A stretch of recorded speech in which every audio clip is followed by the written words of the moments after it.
वंदे मातरम। आज की इस वीडियो में हम देखेंगे कि कैसे जफर हिलाली, जो कि पाकिस्तान के पॉलिटिकल एनालिस्ट और डिप्लोमेट है, उन्होंने माना कि पाकिस्तान एक कमजोर और भिखारी मुल्क है और वो भीख मांगकर खाता है और उसे कोई भी खरीद सकता है। एक वीक कंट्री हैं आप, एक कमज़ोर मुल्क हैं, आपकी इकॉनमी तबाहकुन है, आपको जो पैसे दे आप लपक के पैसे लेते हैं, कर्ज लेते हैं। सऊदी अरेबिया का दिमाग में और यूएई के दिमाग में उनका बैठा हुआ है कि आपको वो खरीद सकते हैं, कुछ भी कहो आप हाँ कहते। पाकिस्तान इसराइल को तस्लीम करने जा रहा है, क्या पाकिस्तान का जो देरीना मौक़िफ़ है उसमें कुछ तब्दीली आने वाली है। लेकिन दूसरी जानिब हम ये देख रहे हैं कि बहुत सारे इस्लामी मुल्क आहिस्ता आहिस्ता इसराइल को तस्लीम करते चले जा रहे हैं और ये भी खबरें आती रही हैं कि शायद पाकिस्तान पर भी कहीं ना कहीं से देखा अनदेखा कोई प्रेशर या फिर इंसेंटिव्स, लालच कहीं ना कहीं से पाकिस्तान को घेरे हुए हैं। देखिए, पहली बात तो ये है जो इन्होंने कहा है कि प्रेशर नहीं है, मैं समझता हूँ प्रेशर है और मैं आपको बताता हूँ प्रेशर हर वक्त रहा है। अमेरिका से प्रेशर रहा है और अब सऊदी अरेबिया से प्रेशर है। यूएई पता नहीं वो प्रेशर है कि नहीं, मगर सऊदी अरेबिया से ज़रूर है। नहीं होता तो क्यों हम फ़िक्रमंद क्यों हैं कि हमारे वर्कर्स को निकाल देते सऊदी अरेबिया से? हम फ़िक्रमंद क्यों हैं कि ये जो है हमारा $1 बिलियन क्यों मांगा गया था हमारे से और क्यों हमें जाके फ़ौरन चीन से लेना पड़ा और उनके वापस किया? क्यों? और क्यों हमें कहा गया है कि हमारे को पेट्रोल क्रेडिट पे नहीं लगा है? क्यों? कौन कहे? बिल्कुल प्रेशर है, प्रेशर नहीं है। मैं तो कहता हूँ ब्लैकमेलिंग है, ब्लैकमेलिंग है। ब्लैकमेलिंग का मकसद ये है जब लोगों को पता है कि हमने एक स्टांस लिया है और हमारा एक प्रिंसिपल स्टांस है। हमने क्यों लिया ये स्टांस? हमने इसलिए ये स्टांस लिया कि हमने पूरी दुनिया ने स्टांस लिए। इसमें 2 स्टेट सोल्यूशन है, एक पैलेस्टीनियन स्टेट होगा और एक इजरायली स्टेट होगा। और वो पैलेस्टीनियन स्टेट वो नहीं होगा कि हर जगह इजरायली सेटलमेंट्स हो, मॉथ ईटन पैलेस्टाइन नहीं होगा। वो पैलेस्टाइन होगा जो फ़लस्तीनी खुद PLA उसको मानता है, वो होगा स्टेट जो हमने कहा है कि अगर वो फैसला हो तो फिर हम इजराइल को मानेंगे। दूसरी बात यह है कि आप मुझे बताएं, अगर आप अपना वादा से हट गए तो आप इंडिया को क्यों कहते हैं कि तो वो अपना वादा पूरा करें? आप हट गए और इंडिया की कह रहे हैं आप पूरा करें कश्मीर पे। वो कहेगा भूल जाओ, तुमने तो कर लिया है, फिनिश, फॉरगेट इट। दूसरी बात यह है कि आप मुझे बताएं, इस वक्त इजराइल को अगर आप रिकग्नाइज करेंगे तो उसके माने जो उसने किया है गाजा में फ़लस्तीनियों के खिलाफ, जिस किस्म के उन्होंने टैक्टिक्स, इनह्यूमन टैक्टिक्स इस्तेमाल किया है, इसको हम रिवॉर्ड कर रहे हैं।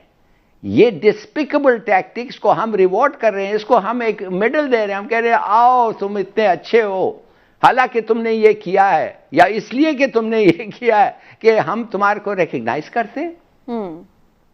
और दूसरी बात मैं अपनी आवाम को बताना चाहता हूं, खासतौर वो लोग जो इंटरनेशनल रिलेशंस में इतना क्लोजली फॉलो नहीं करते हैं, कि सऊदी अरेबिया जिस दिन से वो कायम में आया है, मैं आपको कहता हूं उन्होंने फ़लस्तीनियों को यहूदियों से ज़्यादा नफरत की है। और अगर ये बात नहीं मानते लोग तो एक 7 पेज का एक ख़त है, गूगल करें, अली अब्दुल्ला साले को किंग फैसल, जो सबसे ज़्यादा हमारे ख्याल में इस्लामी प्रो इस्लाम उमा था, ठीक है, उसके खत पढ़ें आप।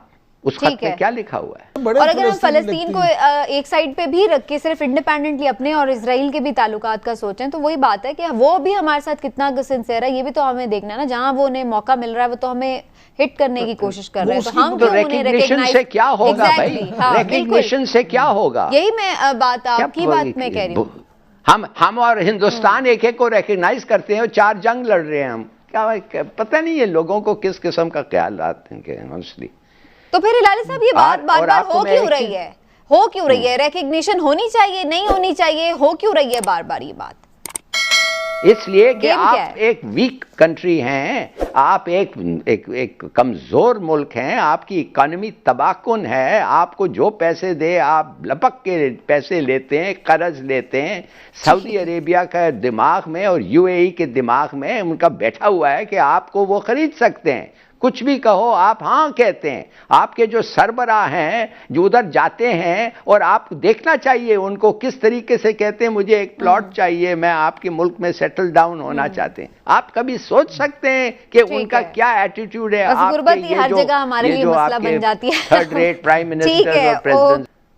लेकिन इमरान साहब, लोग तो अब ये भी बातें करना शुरू हो गए हैं कि इसराइल को अगर हम नहीं भी तस्लीम कर रहे, बाकी सारी दुनिया तस्लीम कर लेगी तो उसे कौन सा फर्क पड़ेगा। लेकिन अगर हम इमोशनल और एक जो हमारा नजरियाती पॉइंट ऑफ व्यू है उसको एक तरफ रखकर प्रैक्टिकली सोचें तो उल्टा हमें उसको तस्लीम करने से शायद कुछ बेहतर मफादात जरूर हासिल हो सकते हैं।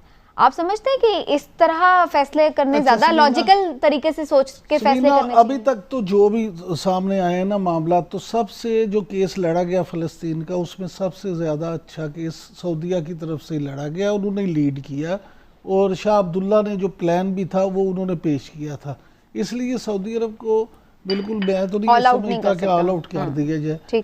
दूसरी बात आ जाती है अब इस मामले की तरफ, मैं समझता हूँ कि इस पहलू पे डिस्कस करना सबसे अच्छी बात इस पूरे मामले में ये है कि एक तो ये हेल्दी डिस्कशन है जो ज़रूर होनी चाहिए, और ये एक अच्छी बात है।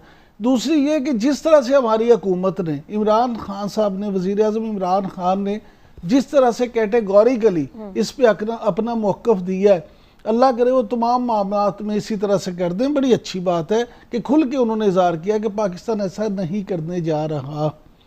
अब इस पे वो यू टर्न ना ले लें कल को, ये अलग बात है, क्योंकि वो, लेकिन ये अच्छी बात है कि उन्होंने इस पे अपना वाज़ेह मौक़िफ़ दे दिया।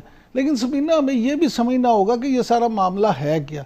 ये मामला इतना आसान नहीं है। अब ये ट्रंप इंतज़ामिया ये चाहती है कि 20 जनवरी से पहले ईरान कोई ऐसी गलती करे कि इस तरह का रिएक्शन दे कि जिससे उनके लिए ये आसानी पैदा हो जाए कि ईरान का जो जौहरी प्रोग्राम है उस पे वो उसको टारगेट कर सके। तो इसमें पाकिस्तान अगर इसराइल को तस्लीम कर लेगा तो उन्हें फायदा होगा इस चीज़ का?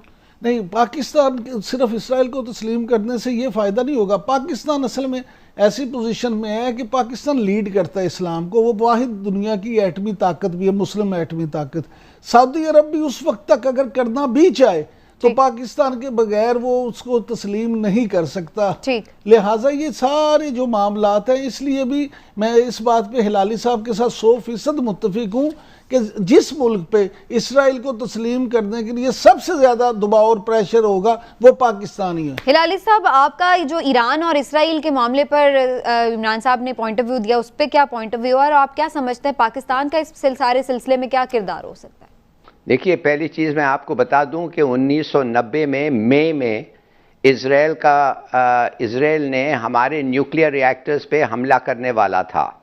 उनके प्लेन्स रेड सी के ऊपर से उड़ के अमृतसर में लैंड करना था, रिफ्यूल करके कहूटा को उन्होंने बॉम्ब करना था। हमें ये पता चल गया। मैं सिर्फ आपको ये कहना चाहता हूँ कि 1990 में उनका पूरा इरादा था हमारे पर बॉम्ब करने के लिए, और हमने कुछ नहीं किया था इजराइल को, मगर फिर भी वो आ रहे थे। देखिए, ये लोग हैं, उनको समझिए, थोड़ा सा अंडरस्टैंड। दूसरी बात ये है कि ये तो 50 दिन है ट्रंप, सऊदी और इजराइल, इन्होंने कब से ये किया हुआ है कि इन्होंने हर सूरत में, इसलिए देखिए इजराइल को एक चीज मैं जरूर क्रेडिट दूंगा कि उन्होंने कभी ये बात छुपाया नहीं है। उन्होंने कहा है अनएक्सेप्टेबल है कि ईरान के पास न्यूक्लियर वेपन्स हो और ईरान के पास possibility of manufacturing nuclear weapons हो। तो इजराइल बस दैट्स इनफ, वो काफी है इनके लिए। देखिए, मैं और वैसे भी वो देखिए, ये तो सवाल बन जाता है ना लाली साहब कि भाई आप क्यों ठेकेदार बने पड़े हैं हर जगह लोगों के साथ पंगे लेने में। अभी तो ये भी खबर थी कि जब ये 27 फरवरी वाला वाकया हुआ था, इंडिया ने जो पाकिस्तान में जेट्स भेजने के लिए वो जो 2-4 दरख्त गिराए थे, उसमें भी है कि जी असिस्टेंस थी इसराइल की पूरी। तो पाकिस्तान के खिलाफ तो अभी भी बात नहीं, इक्विपमेंट दिया था। असल में नहीं, इक्विपमेंट दिया था, वो हमारा दोस्त दुश्मन है भाई। ये तो बात समझ में आ रही है, लेकिन बहरहाल अभी तक तो हमें यही सामने बज़ाहिर नजर आ रहा है, वो ये कि गवर्नमेंट ऑफ पाकिस्तान इस बात पर कमिटेड है कि वो इसराइल को तस्लीम नहीं करने जा रही और ना ही इस हवाले से कोई तजवीज़ ज़ेरे गौर है।